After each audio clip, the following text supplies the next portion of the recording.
Namaskar and welcome to one more episode of What Does This Data Say? These days, the news channels and the digital media is all full of an overdose of news about the elections in the coming months for the 5 states. The election outcome in itself is very important for many people. But do you know that between this month or February month and 2024 general election, there is one more very, very important election going to come up, which many have forgotten about or it has been in the news as a sideline. The result of these elections also has a great bearing on the this very important election. So stay with me and I'll tell you some very interesting facts about the upcoming election. Many people say that these elections, which are going to happen for these 5 states, is a dry run or a semi-final for the 2024 general election. Personally, I don't believe in that logic. We all know voters are very intelligent and they vote very differently in state elections and in the general elections. However, the result of these state election will have a bearing on the next important election. The 5 states which are going to polls are given here in this slide.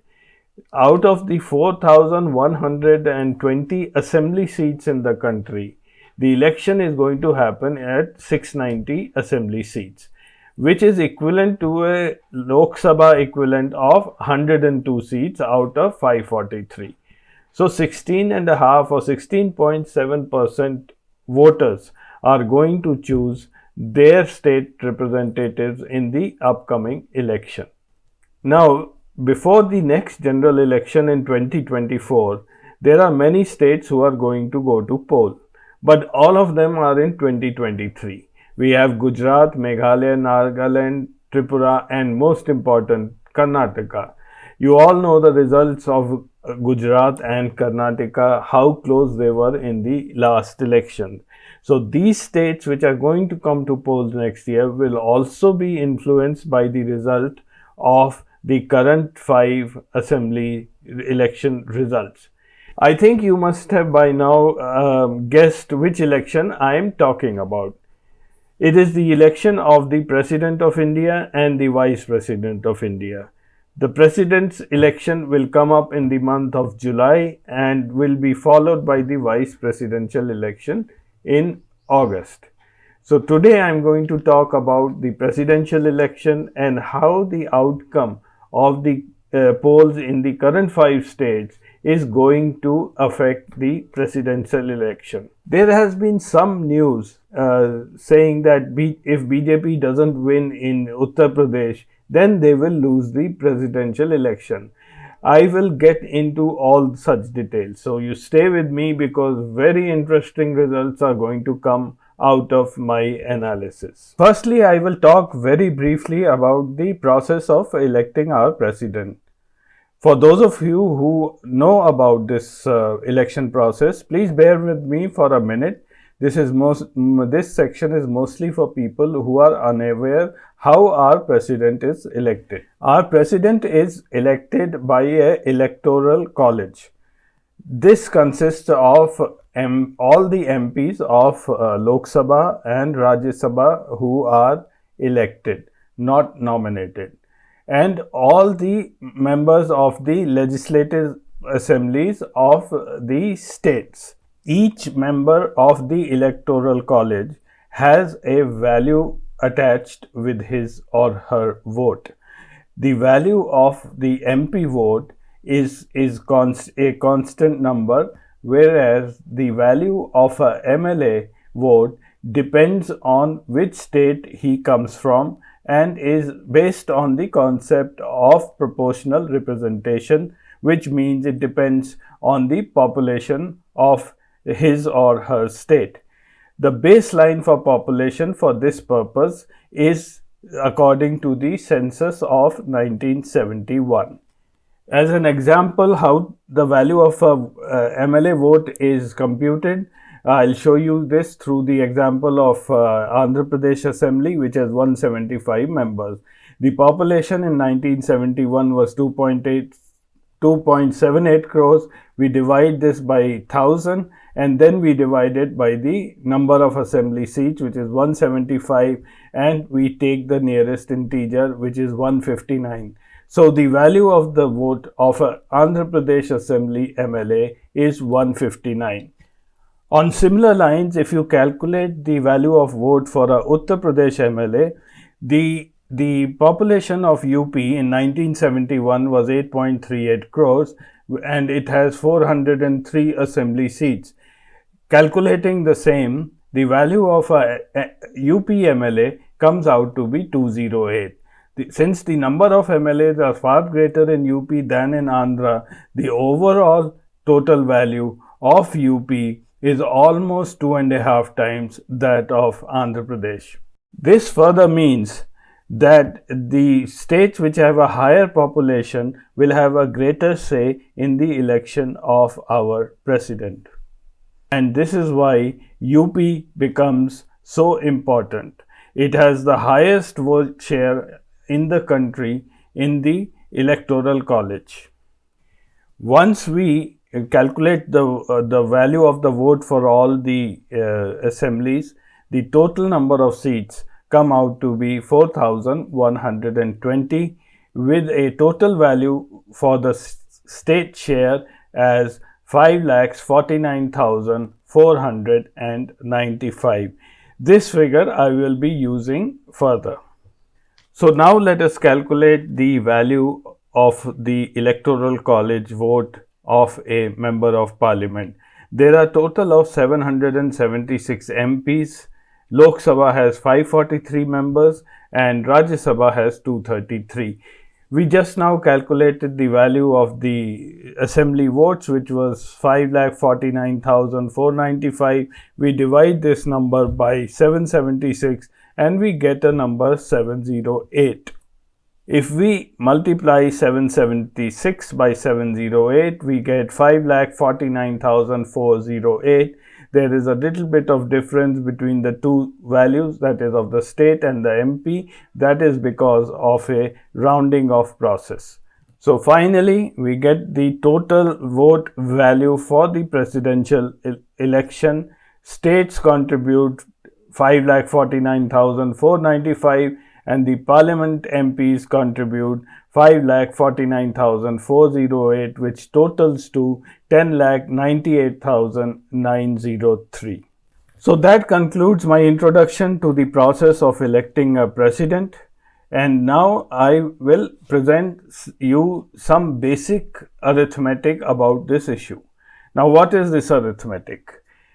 The arithmetic is very simple, that if the presidential election were to be held today, how many votes would NDA get and how many votes would the opposition get?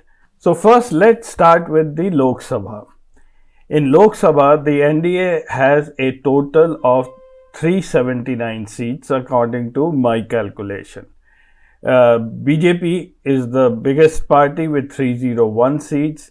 You have YSR Congress with 22, Lok Jan Shakti Party 6, Janata Dal United 16, and then Biju Janata Dal 12. These are the major parties. Rest of them are ones and twos. However, there are some fence sitters who can go and vote either way.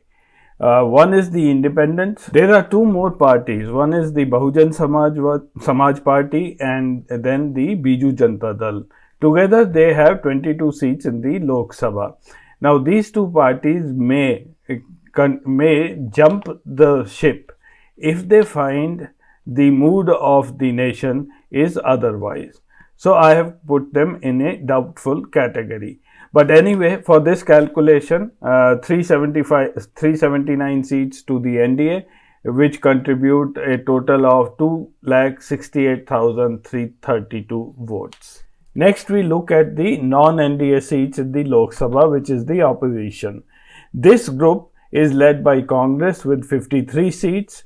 Then we have the DMK with 24, Trinamool Congress 22, Shiv Sena 19. Rest all contribute a very small amount of seats, in less than 5 seats. This group has a total of 163 seats, which contribute 1,15,404 seats. Again, there could be some fence sitters in this, like Shiromani Akali Dal, who has fallen out with the BJP, or the Rashtriya Loktantrik Party, but their contribution is insignificant. So, if election for the president were to be held today, here is the Lok Sabha tally. Non-NDA would end up getting 30% of the votes in this election, whereas NDA will win handsomely in the Lok Sabha with about 70% of the vote share. Let's go over to Rajya Sabha.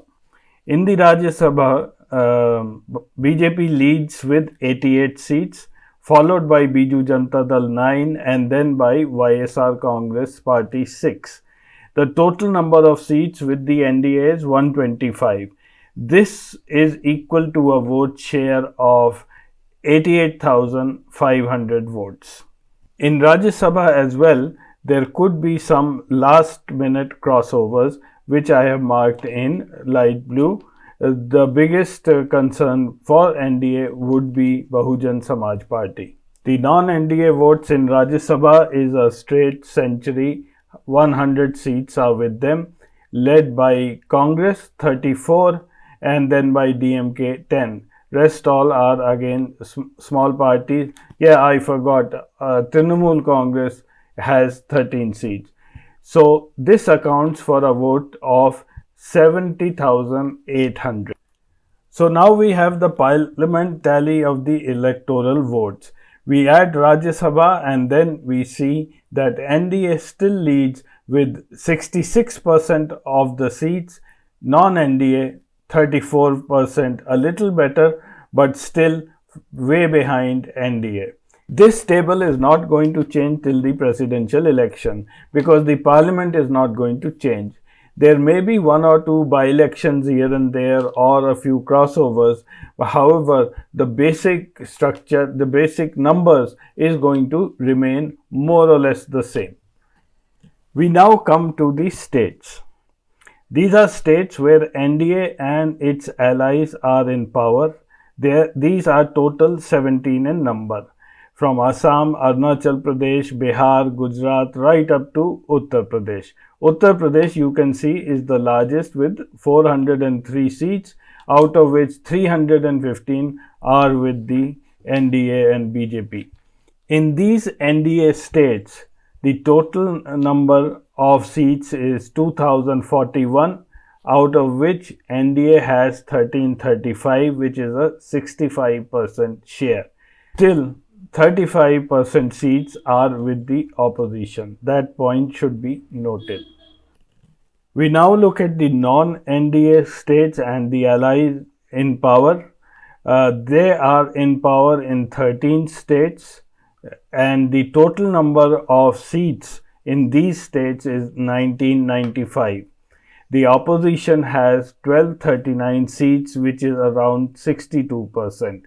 This number of 62 is almost same as what NDA had in its ruled states of 65%, which means that whichever party is in power, they more or less have 60+% of seats with them. So here is the final tally of the Electoral College votes. If election was to be held today, this would be the final outcome. NDA would have 54% of the seat share, while the non-NDA seat share would be 46. In terms of vote, NDA and its allies will have 58% market share, vote share, and non-NDA vote share would be 42%. A BJP proposed presidential candidate would win very comfortably. So what is the problem? What is BJP worried about? They are worried because the upcoming elections of 5 states is going to affect this result pretty strongly. The Electoral College as it stands today, this table I am going to use further. Forget about the seats now, we will talk only of the vote share. Let's first compute the UP fallout. NDA plus independents today have 316 seats out of 403 with a vote value of 65,728 out of the maximum possible in UP, which is 83,824. If BJP this time and its allies are reduced to 150 seats in UP, this vote value will drop drastically to 31,200, which is a reduction of 34,528 votes. Now this, on the one hand, it gets reduced from NDA and the same votes get added to the opposition. The effect is double. If the BJP does very badly in UP, that will trigger the fence sitters, as they will then not perceive any value with sticking to the BJP and NDA, particularly people like the YSR Congress. They have been all through rubbed on the wrong side by BJP. Then we have the Bahujan Samaj Party, where Mayawati is still to come to terms with partnering with BJP. Biju Janata Dal, who always wants to be on the right side of the power. Plus, there will be many small one-seater parties who may jump the ship. I have not here discussed about Uttarakhand and Punjab. Punjab will go from one opposition to the other at the best. BJP is not going to benefit from that. Earlier it was Congress, now probably it will be Aam Aadmi Party. So I have not factored that in this calculation. So if BJP drops in UP and YSR shifts, BSP shifts and Biju Janata Dal shifts, the total vote loss will be 43,896 votes, which is a very, very big number. So the presidential election verdict then gets revised. Earlier, which was 58-42 in favor of the NDA, now becomes 51-49 in favor of the NDA. Hardly a 1% difference. So it can go either way. So for BJP, it is necessary that it wins UP, and also it has to keep its flock together. These parties with leaders of varying ambition, they can jump ship anytime, and that is what is worrying BJP the maximum. And as I said earlier, I have not taken Uttarakhand yet into account, which may be in a position to contribute a few thousand votes, because BJP is not expected to do as well as it did last time in Uttarakhand. Of course, a lot depends on the choice of presidential candidate. There have been instances that when people have changed their party position preferences and voted against party lines when a very strong or a different kind of presidential candidate has been put up. Many names for the president has started doing rounds, and it is rumored that BJP is already in touch with a few people. Come July and we will all know. It is equally important for the opposition to have a president whom they have backed in the election. So this is all for this week. If you like this episode, I request you to please leave a comment in the comment section and like on the channel on which you are watching this. See you next week. Namaskar.